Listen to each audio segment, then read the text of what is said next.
अस्सलाम वालेकुम। क्या हो गया भाईजान? तेल रुकिए, मेरे से ले लें। कहाँ पे पैदल चली जा रहे हैं? गर्मी में इतनी गर्मी है। ਇੱਥੇ ਹਸਪਤਾਲ ਖਿਲਾਰੀ ਸੀਗੀ ਤੇ ਉਹਨਾਂ ਨੇ ਤੇਲ ਹੀ ਕੱਢ ਲਿਆ। हेलो, कोई गल नहीं। फैसलाबाद दे हो? चलो। ਅਸੀਂ ਗਏ ਹਾਂ ਲਈਓ अच्छा ਗੱਡੀ ਉੱਥੇ ਹਸਪਤਾਲ ਖਿਲਾਰੀ ਦਿਲ ਵਾਲੇ अच्छा अच्छा। ਤੇਲ ਹੈ ਸੀਗਾ 2 ਦਿਨ ਹੋ ਗਏ ਆ ਤੇ ਤੇਲ ਕਿਤੇ ਉਹਨਾਂ ਨੇ ਕੱਢ ਲਿਆ।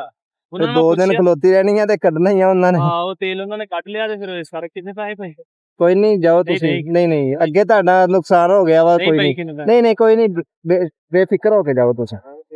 ਅੱਗੇ ਤੁਹਾਡਾ ਨੁਕਸਾਨ ਹੋ ਗਿਆ ਵਾ, ਮੈਂ ਤੁਹਾਡੇ ਕੋਲ ਹੋਰ ਪੈਸੇ ਲਵਾਂ? ਓਕੇ।